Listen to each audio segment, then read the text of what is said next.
réjouir. Très heureuse de participer à cet événement, c'est vraiment un grand plaisir.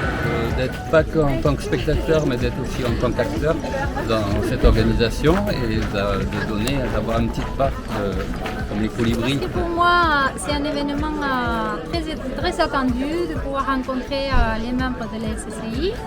Et c'est très chouette de partager avec les autres membres de l'équipe de Réinfo Covid cet moment assez spécial.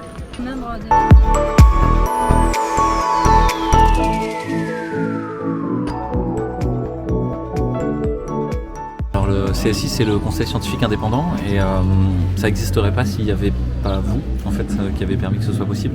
Donc le premier message, c'est un grand merci. Un grand merci d'avoir réuni plus de 600 personnes dans une ambiance presque familiale, on va dire, en tout cas généreuse, amicale, et où j'ai l'impression que les gens ressortent avec l'envie de faire. Alors déjà, ça a été une fabuleuse rencontre, beaucoup de monde, beaucoup de belles énergies, beaucoup de belles âmes. C'était une très belle journée. Comme à chaque fois, les intervenants du CSI nous réjouissent de leur lumière. Et je suis très heureuse qu'ils en aient pu faire profiter toutes les personnes qui sont venues ici au Fossat pour les écouter. On est vraiment ravis de cet engouement populaire en réalité.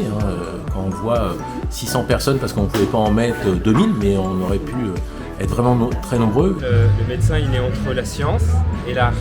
Et pour moi, d'être artiste, c'est de savoir s'adapter, c'est de soi-même changer un petit peu, savoir évoluer et s'adapter à la matière, à la personne qu'on a en face, tout simplement. C'est toujours un plaisir d'échanger. Moi, j'avais proposé ça dans la région de Marseille, d'échanger avec le public, quoi. Que ce soit des médecins, des scientifiques, quoi, en direct, en vrai, parce que les vidéos, c'est fatigant, puis c'est pas ça, quoi. Après, déjà, c'est un grand bonheur et un grand honneur pour nous de rencontrer les gens qui nous suivent comme ça de semaine en semaine et de sentir que ce qu'on essaye de faire est apprécié. C'est vrai qu'on a mis beaucoup d'efforts et mouillé notre chemise, mais en même temps, on a reçu aussi énormément de soutien qui nous porte et nous encourage. Et c'est vraiment l'intention du Conseil scientifique indépendant, c'est de transmettre le témoin, de passer le témoin aux autres, pas de détenir la vérité ni rien, mais de dire voilà, nous on voit le monde comme ça, de manière complexe, avec des scientifiques, des universitaires, des chercheurs, des médecins qui regardent l'état de la science à ce moment-là. Ça nous dit plein de choses de notre société, ça va bien plus loin que la science, donc c'est un conseil scientifique, mais en fait ça va toucher la question éducative, la question sanitaire, la question sociale, la question environnementale, la question démocratique, tout notre système dans son ensemble. On a encore plus besoin des usagers de la santé, parce que on ne peut pas être que des soignants à faire ça. Il faut absolument que ce soit un échange, une collaboration. Des moments comme ça sont véritablement des moments sacrés, des moments merveilleux, où l'amitié, l'amour, la solidarité et aussi la conscience, la connaissance revient. Puisque je pense qu'il faut dire à tout le monde qu'on a notre vie en main, on a notre pouvoir entre les mains et qu'il nous appartient et que c'est à nous de reprendre notre vie, de décider de ne pas se laisser manipuler, d'ouvrir nos yeux parce que l'avenir nous attend, nos petits-enfants nous attendent. Quel engouement, plus de 600 personnes et ils ont refusé beaucoup de personnes. Et donc je pense qu'il faut retenir que on est beaucoup plus nombreux qu'on le pense, beaucoup plus nombreux. Et que merci Covid, parce qu'en fait, grâce à ce Covid, on voit bien qu'il y a plein de personnes qui sont dans d'innombrables réseaux. Il y a tout un tas de choses qui se construisent, des choses qu'on n'aurait jamais eu l'idée de construire. Et ça, c'était magnifique. Moi, j'ai été aussi très touché de toute cette énergie et puis de ce bouillonnement, de ce foisonnement d'idées et aussi d'initiatives. Oui, alors une rencontre extraordinaire parce que on est ici à Fossat et dans l'Ariège et une salle pleine de 600 personnes en plein mois de juillet. J'ai été extrêmement surpris, touché. Les gens restent mobilisés, il y a de plus en plus de conscience qui s'éveille. On sait que c'est loin d'être fini et que la suite sera quand même compliquée. Donc moi c'est ce que je retiens. Et puis de sentir aussi qu'il y a une énorme envie d'aller de l'avant, de créer un monde qui soit digne de nous et de nos envies et de la dignité de chacun, y compris dans le domaine des soins.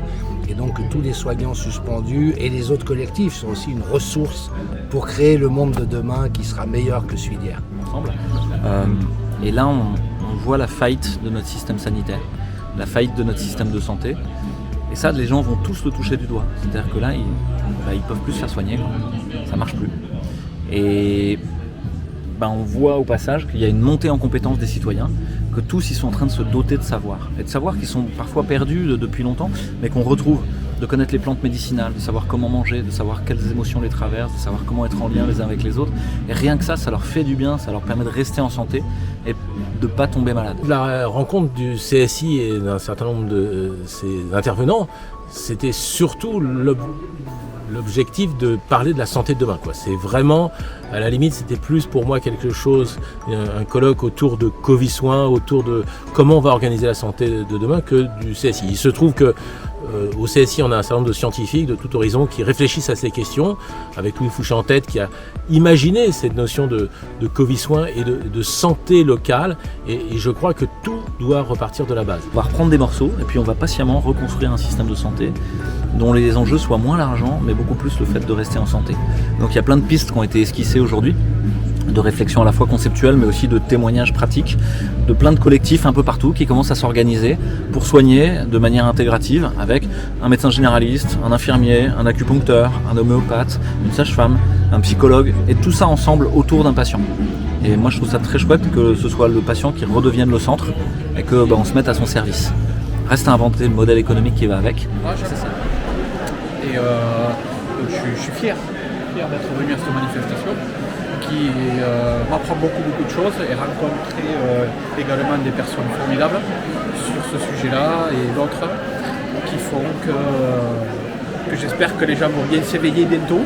En étant professionnel de santé, je suis vraiment intéressé par justement tout ce qui est l'installation, en fait, la mise en place d'un système de santé un peu parallèle et savoir de façon concrète comment ça pouvait, dans quel sens ça pouvait évoluer. Je suis enseignante et il me semble important aussi qu'en tant qu'enseignant, on ait des informations justes et que nous après on puisse chez les jeunes, et moi chez les tout jeunes, puisque avec les tout jeunes que je travaille, je puisse semer des graines. Que nous également, en tant que thérapeute, en tant que guérisseur, on est aussi là pour construire justement on va dire le monde de demain, mais surtout au niveau de la santé, pour aussi amener notre pierre à l'édifice et construire quelque chose à côté du système, comme ça a été expliqué dans les conférences, quelque chose de nouveau. Mais nous on est ravis d'être là, on est très touchés de voir dans la réalité ce qu'on a vu tant de fois sur les écrans. On est ravis d'être partie prenante et de sentir je sais pas, je dirais pas la communion, mais voilà, on va dire la réunion des esprits pour agir vers quelque chose de construit ensemble dans la santé. Enfin voilà, on a pas mal d'émotions d'être présents physiquement à cette occasion. Voilà. Oui, moi j'insisterai sur le côté émotionnel. C'est-à-dire que je les ai vus toutes les semaines, depuis 63 semaines. J'en ai pas raté, j'ai revu beaucoup d'émissions. Ah mais là je dois dire que voilà, qu'on soit tous là, qu'il y ait autant de monde, que ça devienne du vivant. Ça c'est très important et les perspectives que ça ouvre pour construire un autre monde plus humain, plus bienveillant, pour sortir de ce monde financiarisé et consumériste. Ça fait chaud au cœur. Alors merci à tous, merci à tous ceux qui... Y compris les bénévoles comme vous. Merci à l'association Passerelle pour la vie, c'est ça? Non, c'est super, c'est extra. Enfin, moi, ça me touche énormément. Alors là, franchement, comment dire, un petit village comme ça, réunir plus de 600 personnes autour de cette cause, quelle santé pour demain, c'est merveilleux. Ça nous donne de l'espoir, beaucoup d'espoir, de l'énergie, parce que l'espoir on en a depuis qu'on les écoute, depuis plus d'1 an, mais de l'énergie surtout, et de faire du lien et de se ressourcer tous, c'est super, super, super. Nous on est de La Rochelle, de Réinfo Covid, citoyens de La Rochelle, voilà. Et on avait participé à un CSI de Saintes, et c'est le début où ça commence, et vraiment on est enthousiaste par tout ça. C'est vraiment l'idée de ça, là, c'est une nouvelle terre, une planète cœur, avec un besoin commun, c'est l'amour, voilà, c'est contribuer à quelque chose de plus grand ensemble. Et ça c'est voilà. Et c'est ça qu'on veut ensemble, tous ensemble, c'est remettre du sens, de la cohérence. Et voir ça, là, ça donne de la joie, de l'espoir et de la force pour la suite.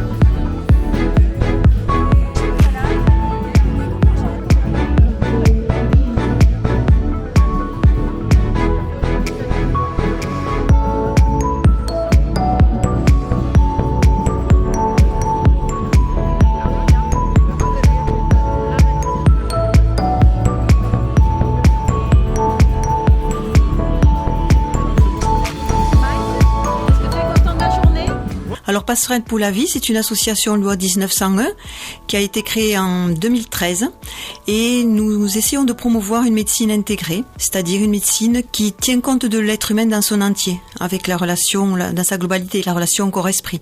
Et pour cela, nous organisons des ateliers, des conférences, des congrès. Je ne vais pas tout vous raconter parce qu'il y en aurait pour longtemps, mais nous avons travaillé depuis plus de 3 mois pour organiser cette journée. Valérie et Bruno en particulier ont trouvé 50 bénévoles chez Réinfo qui ont rejoint ceux de Passerelle pour la vie, qui avaient aussi toute son équipe, afin de gérer toute l'organisation de la journée. Vous les avez déjà croisés depuis votre arrivée et vous pouvez les reconnaître avec leur brassard rouge. Et on les remercie beaucoup, même si on... Bon, brassard orange d'ailleurs, pas rouge du tout.